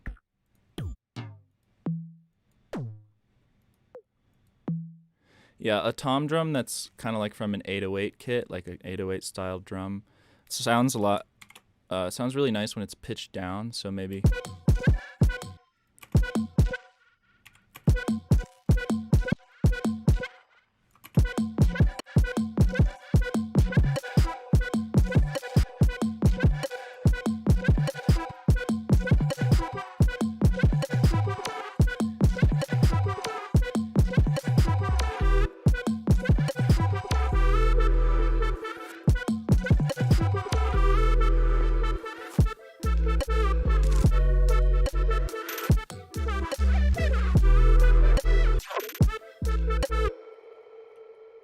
Something else that can help with these kind of moments where you like cut out the drums is add a little extra impact. And something that's good for that is just take a clap. You can take any clap. Let's use Lapalux. Lapalux clap. And if you just put it right when the drums come in, like. But I kind of want that not to be so heavy in the lows, so I'll just high pass it and then put a bit of reverb on it. Let's use the analog obsession room reverb. I like this. It's like very kind of metallic sounding. Maybe turn the dry sound so it's just reverb mostly.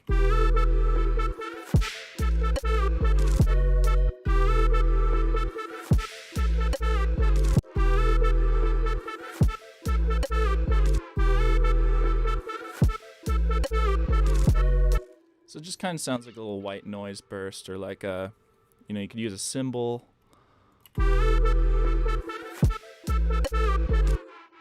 But maybe we'll put it on the snare instead.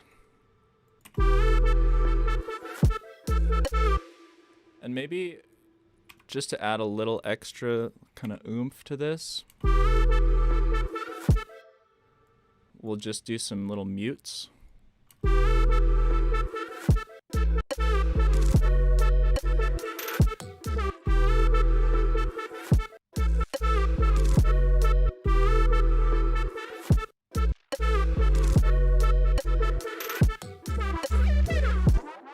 You can kind of smooth these out a little bit so they're not so harsh. And then, if you want these mutes to sound a little bit more natural, you can take a bit of reverb and just hit show automation on the power button. And you can just kind of like, let's add back in our gain so we can see where it is.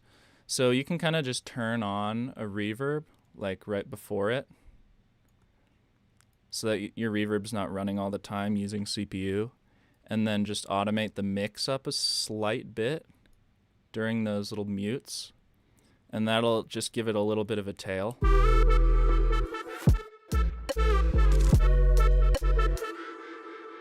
can be good to like high pass it so that it's not got a lot of lows in it. Maybe less decay, smaller size, and something like a smooth plate.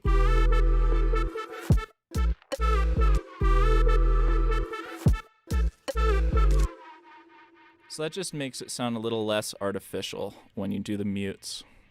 Let's get our mute channel back, and then actually right click and add automation. This is if you right click on the top here, add lane for each automated envelope. So that'll show you all the automations. That way, if you want this to happen elsewhere,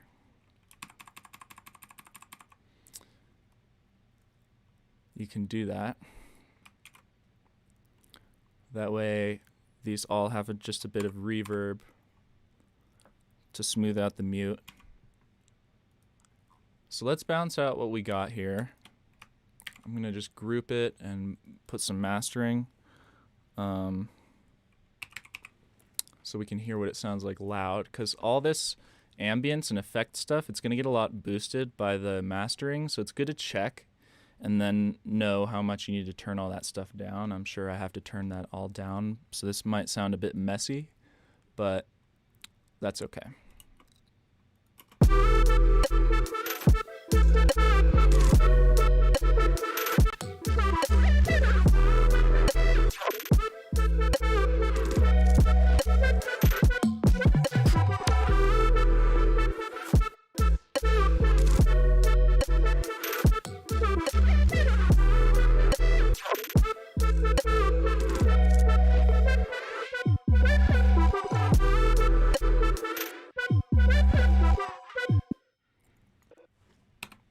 I think right here we could put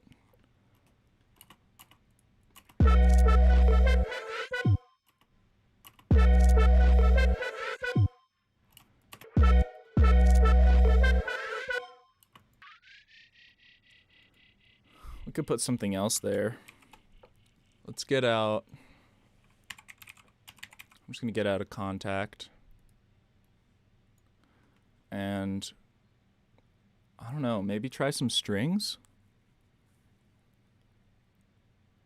I'm going to do a save as, because Contact likes to crash me. Can't believe it's already the 14th.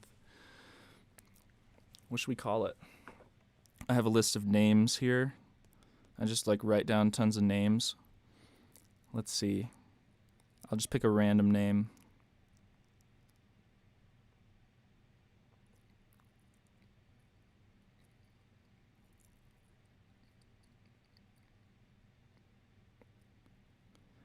Let's call it Slake. I have no idea what that means, which is a good thing. So, too many projects. Way too many projects. Okay, stream. Delete. All right, so let's try some strings. Action strings.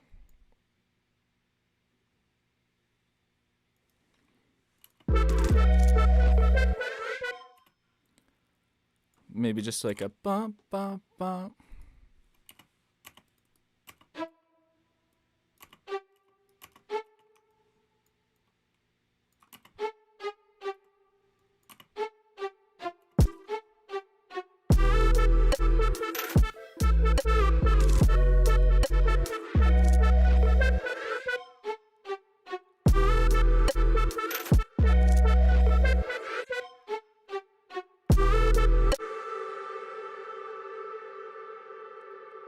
So once you have a melody, you can turn into chords easily by just kind of duplicating the notes.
To make that feel a little less sudden, something you can do is, so if this is our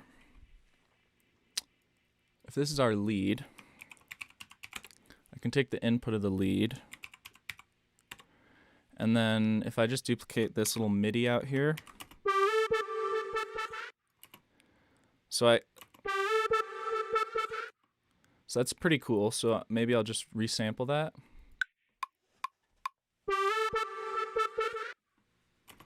Then we can delete that MIDI, and we have this little audio. If I reverse this,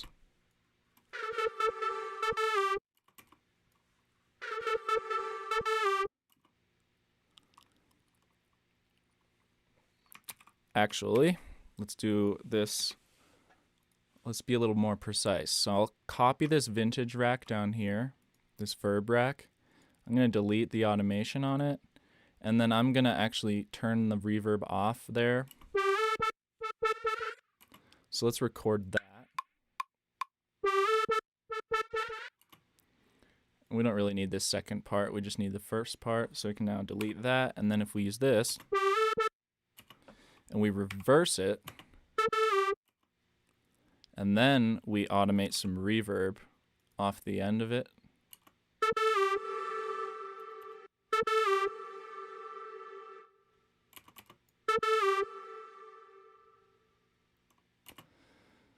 Can actually turn it down a bit too.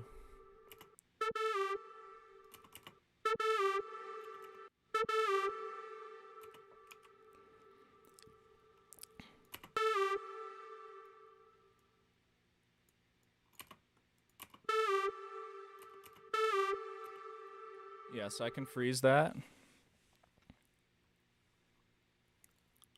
and then flatten it. And then I can use this as a little lead in to get us out of that turnaround because it's kind of sudden.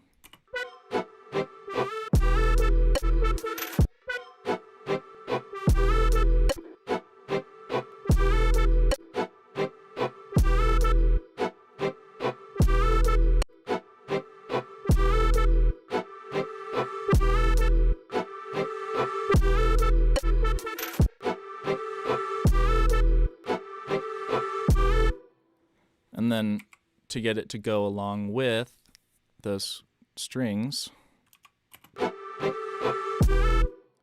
can just do a couple of these.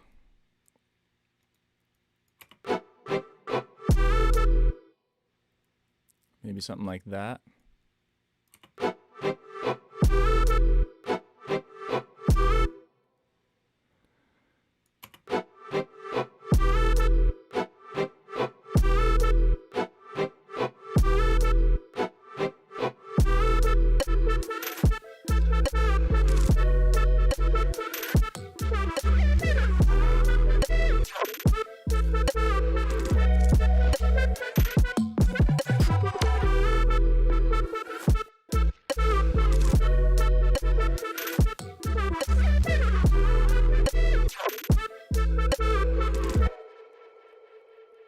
So I think it could be cool to add counter melody here, because this gets a little samey. So we could do that by completely duplicating the patch. And then we can turn this down a little bit and just kind of, I'm going to mute all the notes first so I can choose where I want to put the melodies.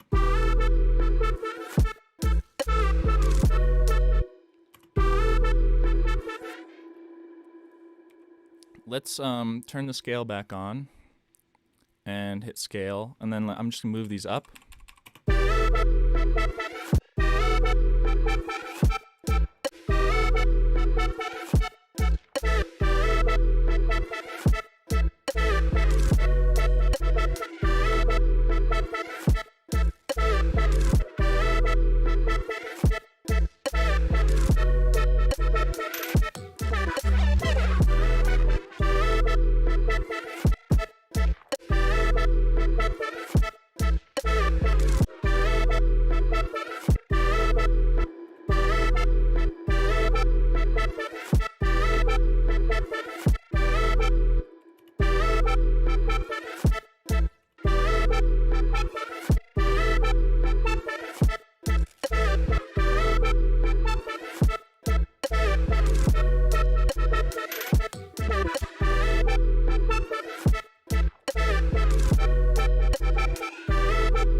I wonder if we could fit this cool little thingy in here.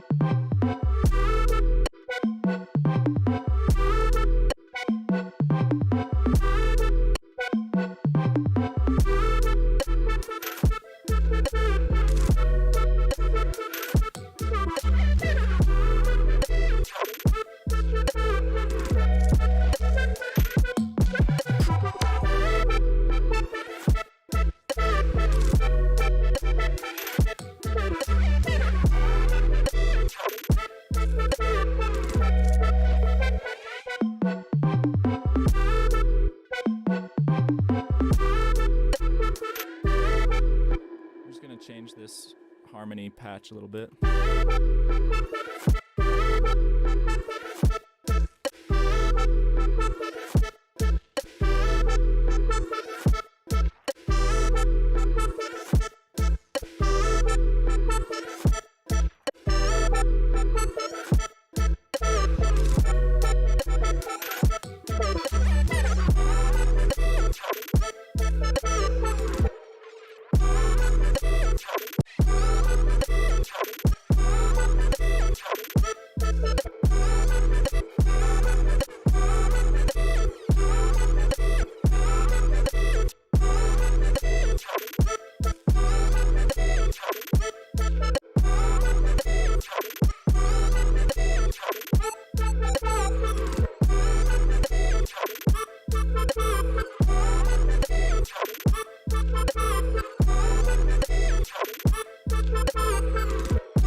So it's cool to sometimes like freeze it and flatten it, the this little like white noise impact sound, because then you can reverse it and use it to add more tension.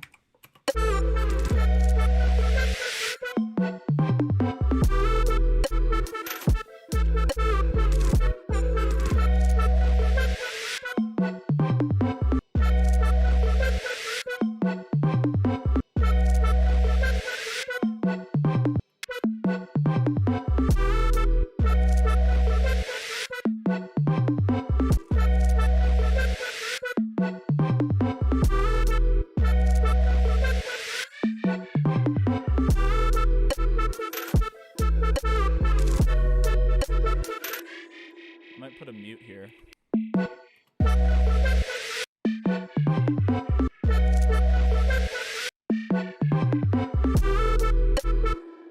And then outside of our mute channel, could replace that note with another sound, like ba ba ba, something going ba. Let's see, maybe a horn. Wonder if I have any horn.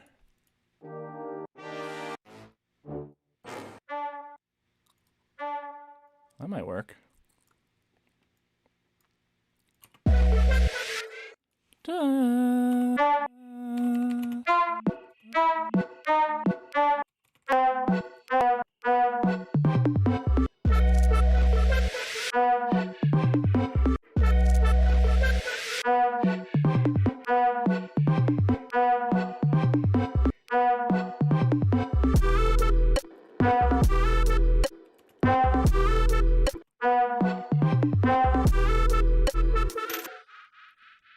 Maybe we could take this little part here, duplicate it and reverse it, so it's like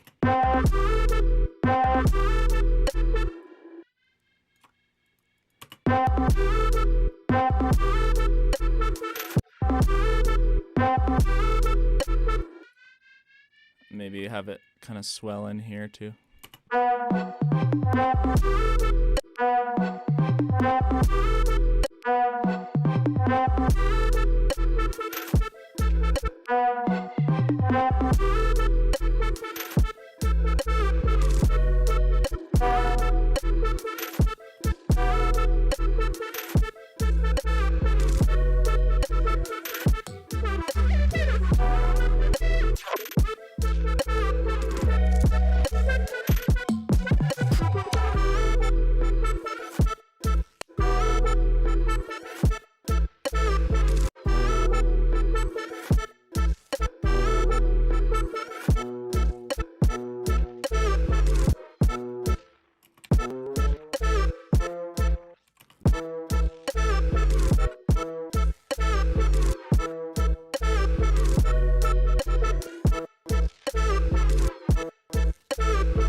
So I was just adding a bit more complexity to the bass line to put like, step it up in terms of energy on the second part of the 8-bar phrase, so the second 4 bars here, and then kind of adding even more here in the second half of the, what we have is a 16-bar drop now, or a 16-bar chorus or verse. I guess it would be like more of a verse because it's a little bit chaotic. If I wanted to make a chorus to this verse, I would just kind of like create a different chord progression that has more of a chorus vibe to it. But I think that's it for today. Let's just resample this now.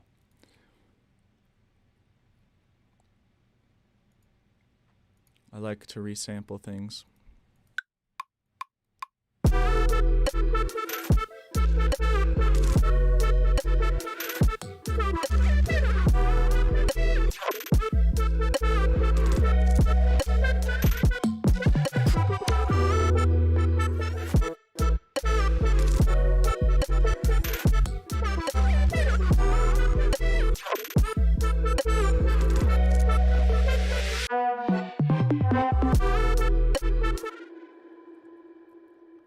Sweet. Yeah, it's fun little like kind of trap kind of vibe. 145. Yeah, kind of like trap, but not like too trap. So yeah, I hope that gives you some ideas on how to use tension and release in drum programming, melodic programming, chord progressions, bass lines, and using sound design and effects to give a lot of emphasis, push, pull, tension, and release to your beats. Also, don't forget that if you create a pattern that's repeating and they're expecting it to repeat, then if you take that pattern away for a second, that creates a lot of tension. So yeah, you can create tension by subtracting and not just adding more stuff. And that's a really important concept to understand. And yeah, thanks for watching. I'm Sephiros. Check me out on everything, like, follow, subscribe, all that good shit. I have a Patreon with thousands of samples, and if you want feedback on your music, I have a section of the Patreon where I can give you an hour like Zoom lesson and listen to your music and give you pointers and walk you through stuff and help you with whatever you need help with. So yeah, check that out if you're interested. And until next time, I'm Sephiros. Big up, thanks for watching, and yeah, peace.